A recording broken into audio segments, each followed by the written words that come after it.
The Jeopardy category is automobiles. The answer is, this city is the world's oldest continuous car maker, which includes a plant that spans the entire history of the auto industry. Many times this plant has produced more vehicles per year than any other, and its total output of nearly 20 million units is a record that earned this city the title of Car Capital of North America. What is Lansing, Michigan? A further look into Lansing's historic Plant 1 site could fill an entire category on the history of the 20th century. From its early days as the Oldsmobile Works to the new Grand River Assembly Plant, the growth of the auto industry can be considered responsible for shaping Michigan's capital city. This is how downtown Lansing looked in 1897. William McKinley had just begun his first term as president, while 33-year-old auto pioneer Ransom Eli Olds built 4 gasoline engine vehicles and began leaving his mark on the infant U.S. auto industry of the early 1900s. Ransom got his start as a machinist, building steam and gasoline engines in his father's River Street plant. His desire to produce a horseless carriage spawned a steam-powered automobile that was written up in the May 21st, 1892 issue of Scientific American magazine. Advances in gasoline-fueled internal combustion engines offered the advantages of greater power from a lighter, smaller package. By August 1895, Ransom's progress in gasoline power led him to apply for a vapor engine patent. He used a 5-horsepower water-cooled model in his first gasoline vehicle. His friend, Frank Clark, a carriage builder, supplied the body that was mounted on 4 solid rubber tires. Completed in the summer of 1896, it boasted a top speed of 18 miles per hour. Even though R.E. Olds applied for and received a second patent for a motor vehicle, steam engines remained the bread and butter of his father's family business. Growing interest and the need for more capital led Olds and several Lansingites to form the Olds Motor Vehicle Company on August 21, 1897, the date generally accepted as the birth of Oldsmobile. P.F. Olds and Son would reorganize in November and change its name to Olds Gasoline Engine Works to supply engines. Steam engine production would wane as the new era was born. Originally, the demand for stationary gasoline engines in farming and as portable power plants outpaced the demand for them in cars. Ransom Olds had become the major stockholder of both concerns, and the inevitable merger occurred on May 8, 1899. The incorporation of Olds Motor Works took over the assets of both the gasoline engine and the motor vehicle companies. In late 1899, attempting to woo wealthy investors, the firm moved to a newly built plant on Jefferson Avenue in Detroit. It was while in Detroit that Ransom sponsored a contest for employees to name its vehicles. In December of 1900, timekeeper James Brady was awarded $5 for submitting Oldsmobile, and history was made. Unfortunately, a fire destroyed the Detroit plant in May of 1901. 9 days later, a group of Lansing businessmen made plans to entice the company back to Lansing. They offered Olds Motor Works the vacant state fairgrounds land along the Grand River as a gift. The 50-acre parcel was 10 times larger than the Detroit site and contained good access to water, road, and railways. A formal contract was drawn up on August 12, 1901, and specified that the land would be given to OMW only if it moved all operations to Lansing. The opportunity for future expansion at minimum cost was enough to get the company to return to Lansing for good. Construction began in late August of an immense new factory of 125 by 600 feet that would employ 400 workers, 4 times as many as the Detroit plant. A foundry was built soon afterwards. By the end of 1901, the new facility, including buildings 1A, the administration and main office building, 1B, the erecting room, 1C, the stock room, 1D, the machine shop, and 1E, the repair shop. The boiler room and main engine room were housed in buildings 5 and 6. The new plant was situated north of the Grand River, just east of Logan Street. The main office was located on what would become the southeast corner of Division and Elm Street and remains the core of Lansing's Plant 1 to this day. Due to a shortage of housing for the influx of new workers, the old Fairgrounds grandstand was converted into a temporary boarding home called the Auto House. Teddy Roosevelt, the steamroller in trousers, was in his first year as the nation's 26th president. In 1903, the same year Henry Ford built his first car, Oldsmobile production of curved dash models reached 4,000 units. This was the highest of any American vehicle manufacturer for the third straight year and fully 37% of total 1903 U.S. car output.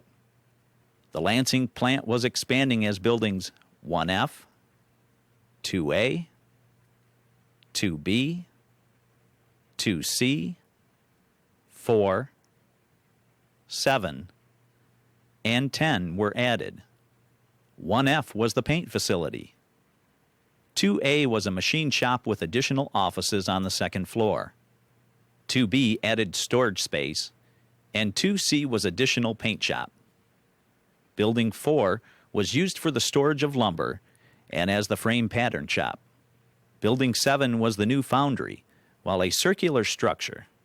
Building 10 was equipped with an indoor track that was used as the winter testing facility. A major organizational change occurred in May of 1903. A power struggle was brewing between R.E. Olds and Fred Smith. Fred and his brother Angus were heirs to a vast copper and lumber fortune and two of the wealthy investors from Detroit.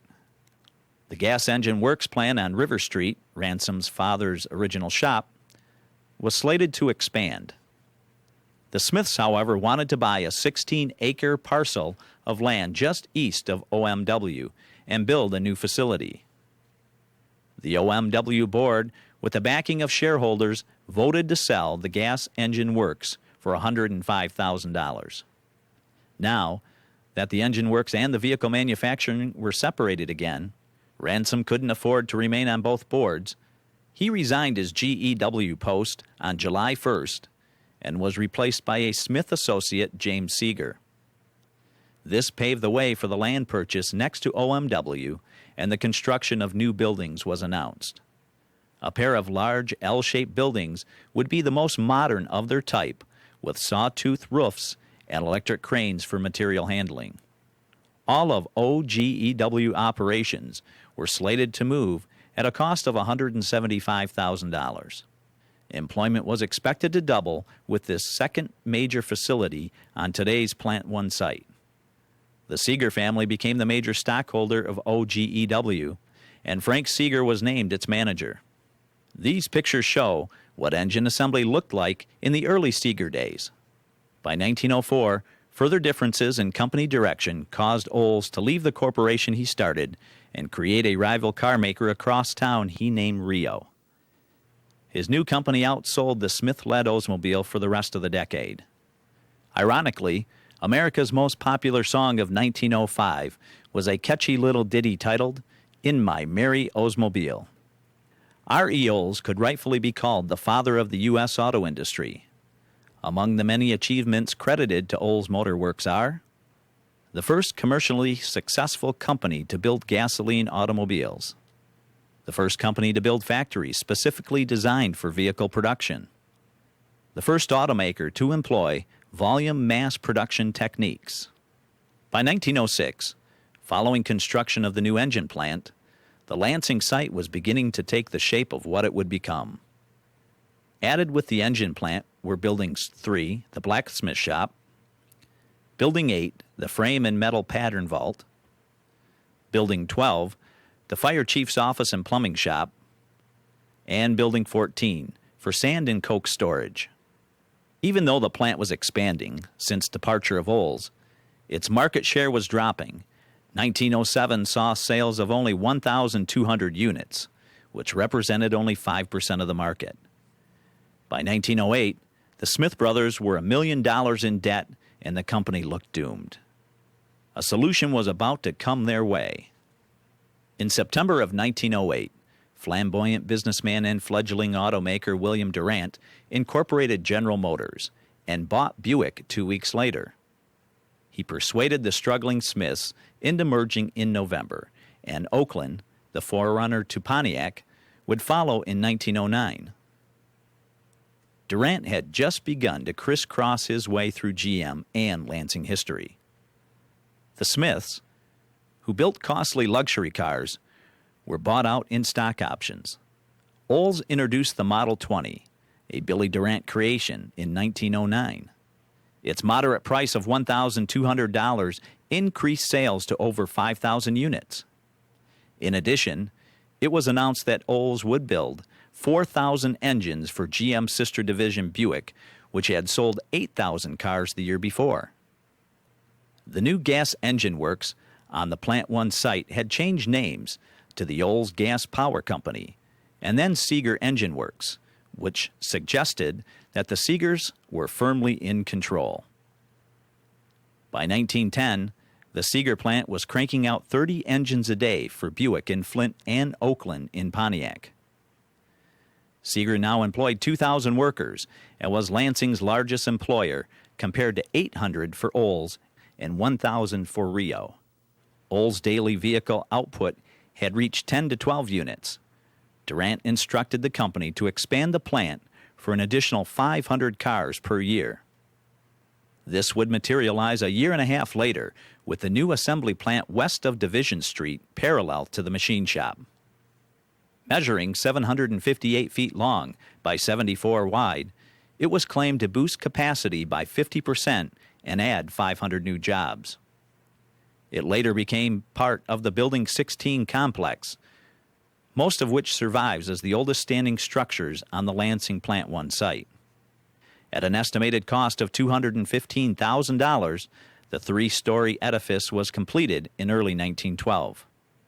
Created to solve logistics problems, this new facility housed all of the paint, trim, and assembly operations. It was one of the finest assembly facilities of its day and would serve Oldsmobile for a variety of tasks for many years to come. In June of 1910, President William Howard Taft traveled to Monroe, Michigan, to unveil a statue of General George Custer. He was escorted in an Olds Limited owned by C.P. Downey of Downey Hotel fame. Durant left GM for the first time in 1910 to help build Chevrolet into a major rival. With his Chevrolet muscle, Durant would, for the second time, become president of GM in 1915 and bring Chevy into the GM fold 3 years later. One side effect of Durant's first departure was the loss of the Buick engine contract.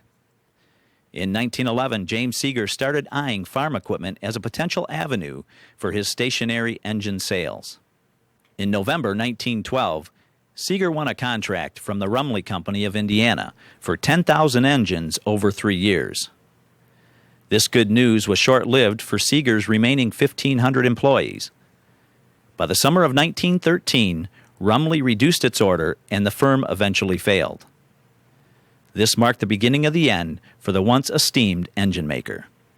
Another name change occurred in 1915 as the Reliance Engineering Company bought out Seeger. Reliance was also banking on agricultural sales, but couldn't stop further decay in the stationary engine business. In March of 1917, unable to pay the interest on over $500,000 of outstanding bonds, Reliance declared bankruptcy. Following the Reliance bankruptcy, its plant was rented to several companies until January of 1919, when GM paid $290,000 to acquire both the River Street and the old Seeger plants, and more importantly, the 31 acres they occupied. The old Seeger plant was quickly converted into the manufacturing of bodies. The land acquisition helped complete the framework for what many in Lansing called the main plant for the next 80 years. Since the completion of Building 16 assembly plant in 1912, Oldsmobile struggled, and there would be no major construction for years. That was about to change in 1916 when Oldsmobile introduced its first V8. The Model 44 was affordably priced at $1,295, and sales went over 10,000 units for the first time. In 1917, Buildings 19 and 20 were in progress to expand the assembly line due to rising sales. America entered World War I in 1917, and Olds entered a new era. Production numbers doubled to over 21,000 and put Olds back among the industry's top 10 for the first time in years. In 1918, Oldsmobile would return to engine production by spending over $1 million constructing and equipping Building 21 to build engines just west of the main plant. Logistically, it made sense to build engines close to the assembly line to shorten travel time. It was also the only way the plant could expand, as the land east of Pine Street was still owned by Reliance Engineering, the successor of Seeger Engine Works. In 1919, the economy truck was introduced, and a major new expansion was underway involving over 500,000 square feet valued at a then staggering $4.5 million. Building 27A, a new paint facility, and 27B, the new sheet metal press plants, were built. Building 26 was a 4-story addition to the new assembly plant. It was devoted to woodworking and body assembly. Most car bodies were still largely made of wood. Buildings 25 and 25A would be added to finished car storage. At the east end of the plant, just south of Walnut Street, and almost parallel to the assembly plant, Building 28 was built for axle production. Meanwhile, Durant had tossed $20 million into a new 4-tower GM headquarters in downtown Detroit. When the economy soured in October, GM was deep in debt, and the board of directors considered Durant a spendthrift. He was eventually ousted for the last time in 1920. He left GM to start his own car company in Lansing on Verlinden Street.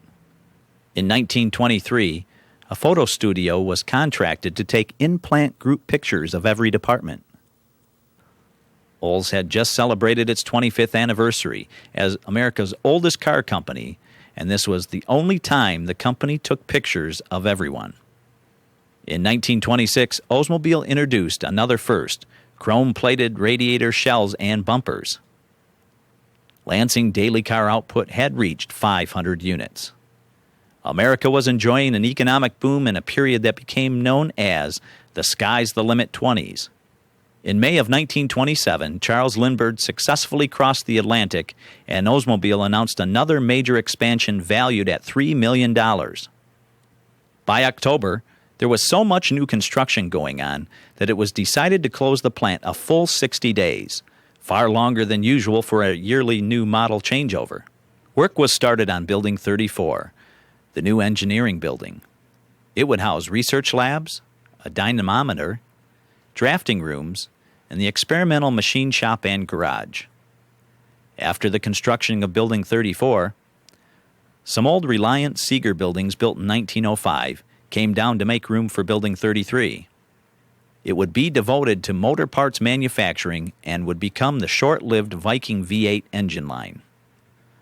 On the west end of the plant, Building 32 was erected as a new shipping warehouse. All-weather closed body styles now dominated car sales, and another era passed as 1927 was the last year for the old-fashioned touring car at Olds.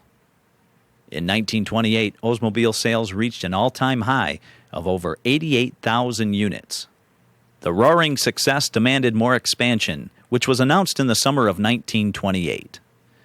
Building 40, a tool design facility, was started east of Building 34, along with Building 130, in addition to the paint plant.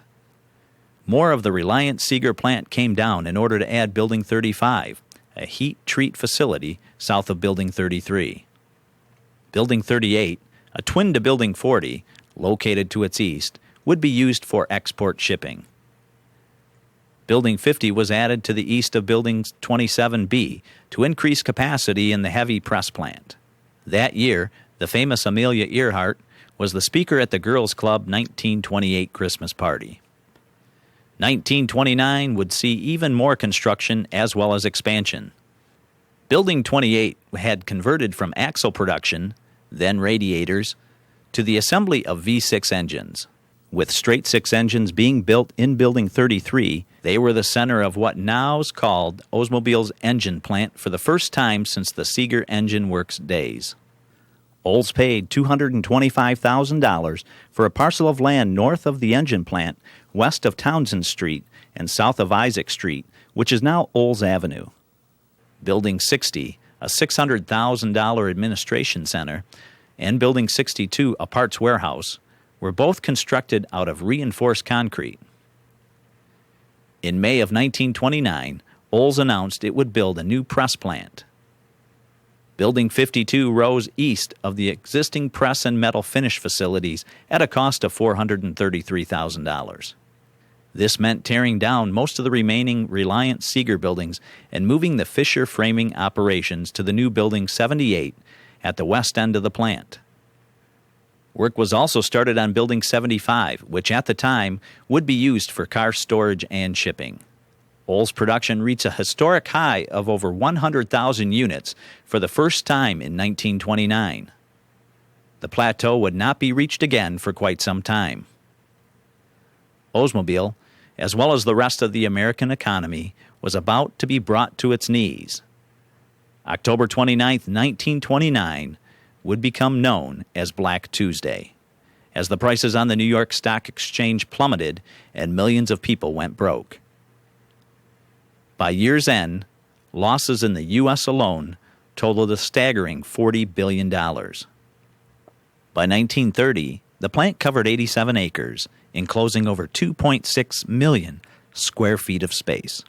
Oldsmobile fared well even during the Depression era of the 30s. After the stock market crash of 1929, the company lost money for 4 years, before rebounding in 1935 with sales of over 130,000 units. Interestingly, in 1935, GM purchased its former founder William Durant's failed Verlinden Street plant for $556,000 and remodeled it into a showcase body facility for Oldsmobile and later the entire corporation. Fisher Body became an autonomous operation after years of steady growth and would remain independent of the car divisions until the GM consolidation of the mid-1980s. Depression miseries not only ruined many of the smaller car companies, it led to the mandatory collective bargaining National Recovery Act of 1933, spurring the drive toward unionization in many industries, including the birth of the UAW in 1935. Unionization was resisted by businesses, prompting demonstrations, strikes, and worse.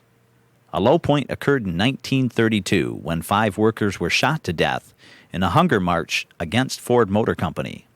More unrest erupted throughout the 30s.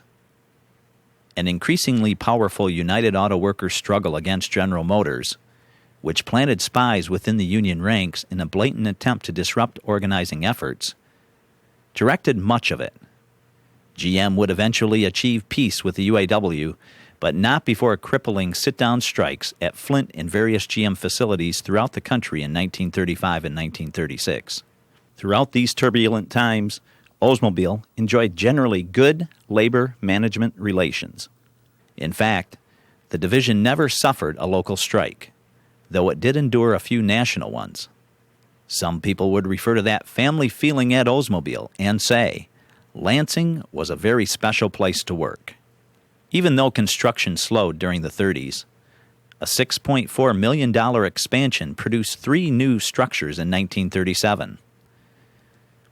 Building 36 for engine storage, Building 64, the new engineering building, and Building 68 for vehicle drive-away. Customers could now come to Lansing and drive home in their new Oldsmobiles. Meanwhile, plant employment had reached a record high of over 13,000. Oldsmobile would go on to firmly establish itself as GM's innovator, introducing features that not only made driving easier and safer, but also advanced the state of the automotive art. In 1940, Olds introduced the fully automatic transmission. It was available on all models for an extra $57. In May of 1940, Oldsmobile bought the abandoned Ryan Bone Foundry west of Fisher Body on West Saginaw Street. Although the majority of Lansing's operations were contained on the Plant 1 site, Oldsmobile did expand to other sites. The body plant was the first and eventually became Plant 6. Ultimately, Plants 2 through 5, forge, metal fabricating, warehouse, and engines would be constructed. Their arrivals will be mentioned to show how the relocation of work affected the main plant. The old Ryan Bone property was intended for a new foundry in lieu of a $6.2 million plan for one in Building 37 area of Plant 1. It would eventually build forgings and cranks for Oldsmobile and become the Olds Forge Plant, or Plant 2. World War II and the need for munitions would temporarily overrule these plans, as well as accelerate the plant's construction. Maintenance workers in the new forge plant made 68 cents an hour, a lot of money in those days. Record levels continued to be reached until war material production started in 1941. Oldsmobile's 1942 model year began in August of 1941 and ended 68,000 cars later when the government banned civilian car sales as of January 1, 1942. Oldsmobile, as did all American industry, hastily converted to war production. Originally intended to be an expansion of Building 27B and Building 52 press rooms, Building 56 was built in 1941 and tooled to produce 75mm gun tubes, cannons for American tanks. A telegram hanging in Building 56 from British forces proclaims, "Nothing the Germans have can beat the firepower of the guns on American tanks." Oldsmobile made those guns. The plant motto became, "Our country, our government, our job. Keep 'em firing." A result of the production of war materials was the first security gates as seen here at Pine Street. Watchmen were called auxiliary military police and carried sidearms for the first and only time. After the war, without the guns, they became known as plant protection. Just after VJ Day, Old Building 6 was demolished in August of 1945 to make way for an extension to Building 56. Presses would be installed for the stamping of fenders and hoods with the resumption of car production. The first post-war car came off the assembly line in October 15, 1945. The war had been won, and the Americans were eager to enjoy happy days once again. Harry Truman spearheaded the creation of NATO and led the country with his desk sign that read, "The buck stops here." Veterans came home to raise families, spawning the term baby boom that would label a generation. It also created a boom for housing and the auto industries, as well as a host of new products like dishwashers, hi-fi record players, and televisions, all emblems of the post-war good life. Meanwhile, Joseph Stalin seemed determined to challenge the U.S. as the world's dominant military superpower. The Soviet Union descended upon Eastern Europe, and the post-war divided Germany with what Winston Churchill named the Iron Curtain. The Cold War had begun. But back in Lansing, Oldsmobile was about to rocket into a new era that would truly be hot. In 1946, Oldsmobile sent its chief engineers to GM Research to learn about the revolutionary engine studies being conducted by wizard engine designer Charles F. Kettering. The group was so impressed with the high compression ratio, short stroke, stiff crank engine that a combined process manufacturing and product engineering team was quickly set up to develop one. Work began on replacing the old L-head straight 8 with a new 90-degree overhead valve design based on Kettering principles.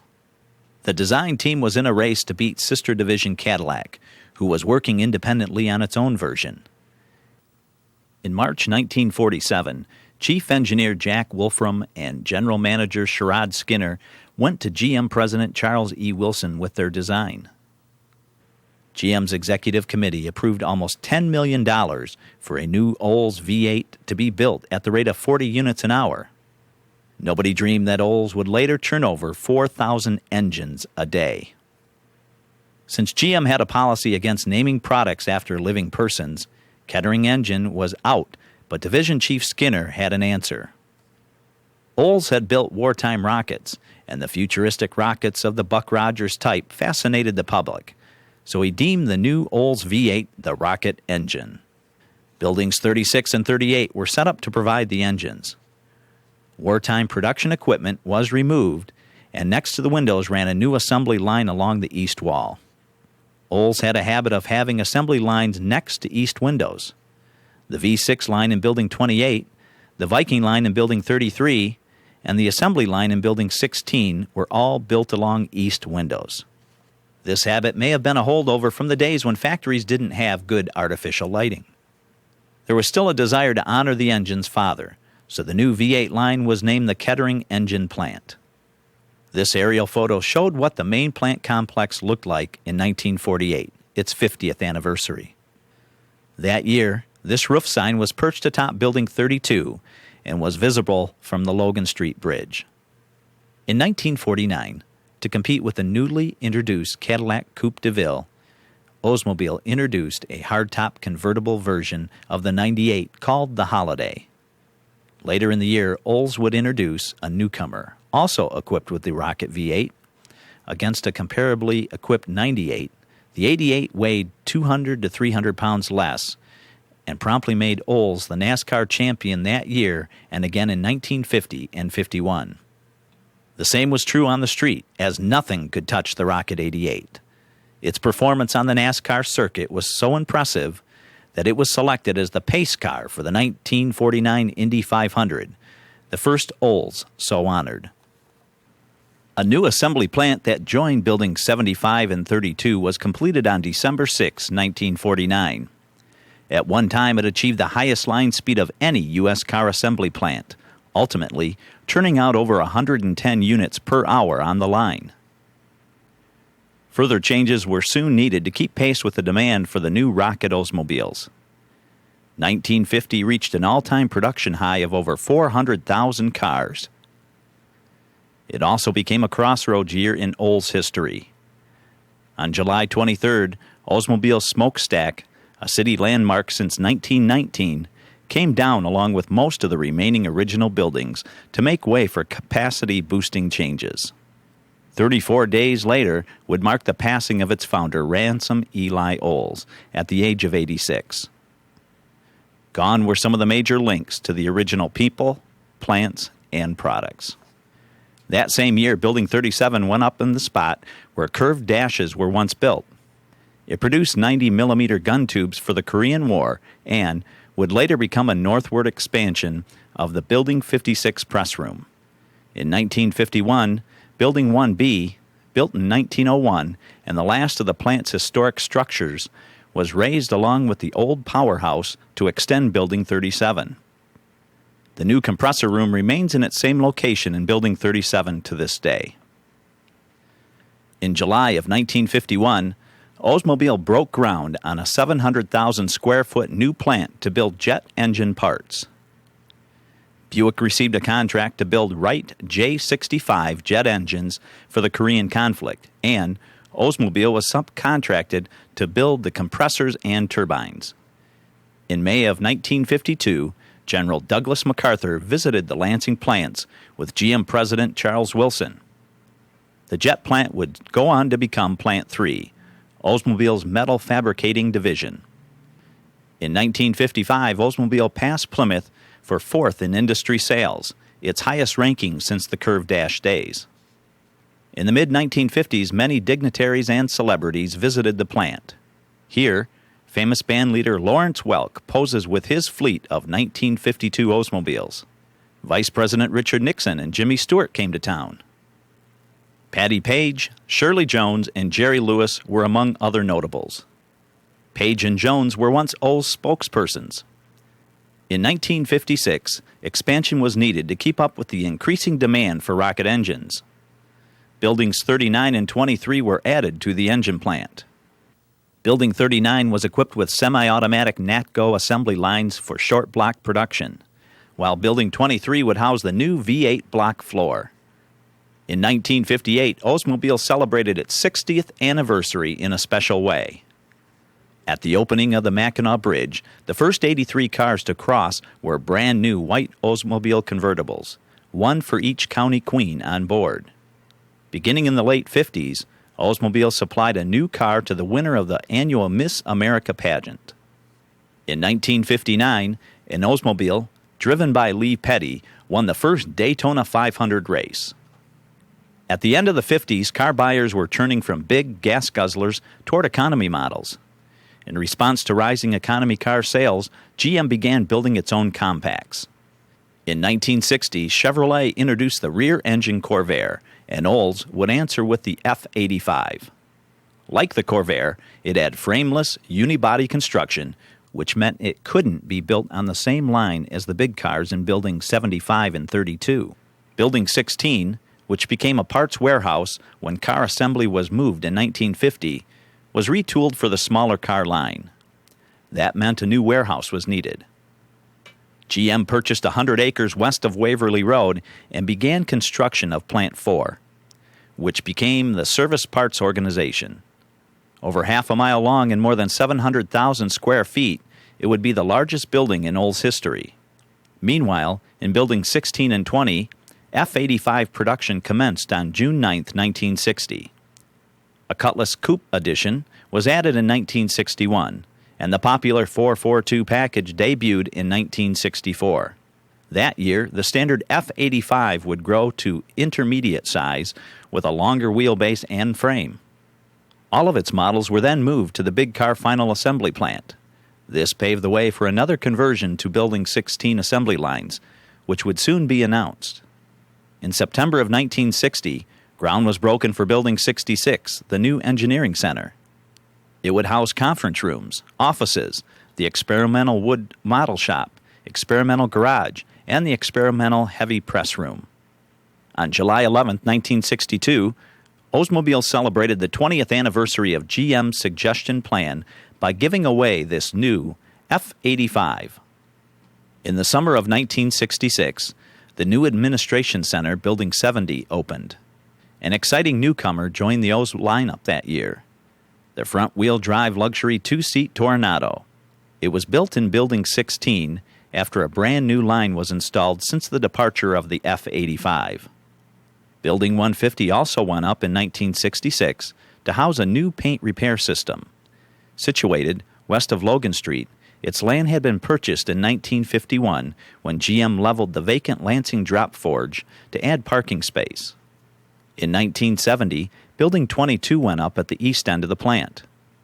It would house a new cylinder headline and the remaining head floor from Building 23.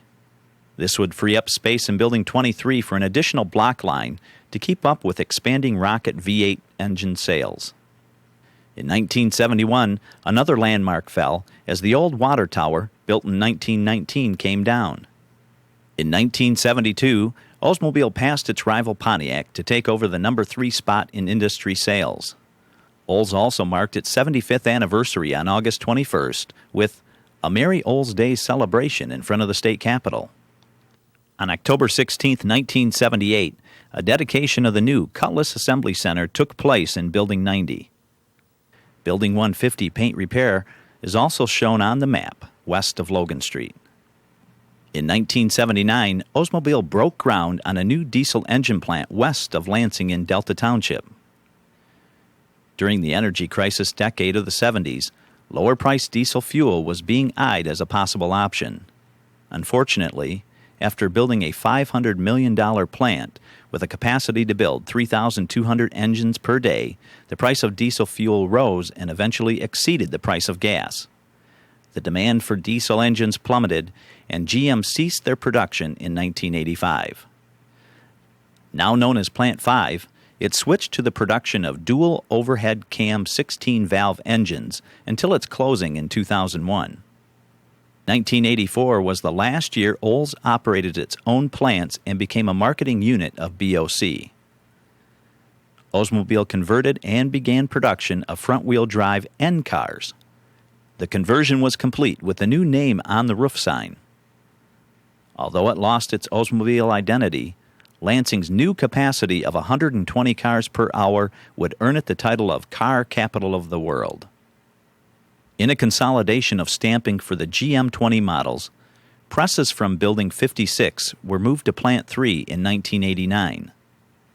This would help make room for what would later become the underbody annex. On April 5, 1990, a sad day in Olds history occurred when the last rocket V8 engine was manufactured. Buick V6s would be built for a few more years until the famed Kettering engine plant was closed for good in July of 1993. After nearly 80 years of Olds-built engines, the cavernous, empty structures would sit idle for the next 5 years. As heartbreaking as it was for Lansing's workforce, there would be a silver lining on the horizon. In 1992, the BOC name was changed to Lansing Automotive Division. The name changed again to Small Car Group Lansing Operations in 1996, and Lansing Car Assembly in 1998. The Olds logo changed again from the rocket to the smooth oval. In 1997, Oldsmobile celebrated its 100th anniversary. Every employee in the plant received a commemorative copy of the Oldsmobile history book, Setting the Pace. In 1998, Lansing's original Plant 1 site would make its final conversion to build the next generation of Pontiac Grand Am, Olds Alero, and Chevy Malibu. Due to a space shortage at Fisher Body, the center of the plant was retooled to build the underbodies. The area that had originally built curved dashes and World War II gun tubes was now called the Underbody Annex. Since the rest of the plant had implemented Quality Network Plan Maintenance in 1996, the annex would be treated as a standalone plant and started QN-PM in 1999. On April 29, 2004, another sad day in Lansing history occurred as GM retired the Oldsmobile brand. The last Alero was built in the South Plant and sent to R.E. Olds Transportation Museum. After more than 50 years of car building, the South Plant would be idled the following June. Building 90, which became the North Plant in the BOC conversion of 1984, would still produce the Chevrolet Classic and the Grand Am through 2005. The decision to end Oldsmobile production had come from Detroit in 2000 and was no secret to plant personnel. Faced with an uncertain future, UAW members continued to deliver workmanship of remarkable quality. When it was idled, the South Plant was the leading assembly plant in the country, according to J.D. Power, and the North Plant was ranked in the top 3. Both plants also ranked 1 and 2 in the annual Harbor Report for plant efficiency. Leading the way in processes like production maintenance partnership and team build participation also helped its members earn the QN-PM Phase 3 award for best in class in both chassis and annex operations. To be acknowledged in so many categories, even as the last car was being built in Building 32, is a tribute to the kind of labor force that exists in Lansing. Attention to detail and caring about quality are traits that are taken seriously. Employee involvement and awareness in programs like the Global Manufacturing System and Quality Network Plan Maintenance are tools that make it easier for a worker to transition to a new plant. Having a highly skilled workforce with a reputation for cooperative union management relations was undoubtedly a factor in GM's decision to build the Lansing Grand River Assembly Plant there. In 1998, after decommissioning the east end of the plant, mostly vacant since the halt of engine production, construction commenced. After an unprecedented 1,600 hours of training for all LGR employees, the first Cadillac CTS was built in 2001. Not only was LGR the first new GM plant built in North America since Saturn, 6 months after production began, it became the first assembly plant to achieve QN-PM Phase 3 certification. UAW Local 652 and 602 would gain 2 additional new facilities, with the Lansing Regional Stamping Center and the Delta Township plant slated to begin production in 2006. After 107 years of car building, Lansing has been through the incredible highs and lows that are customary with not only the auto industry, but with the economy and business in general. With its new plants, one thing does remain constant for this great car town. It will remain the world's oldest continuous producer of automobiles.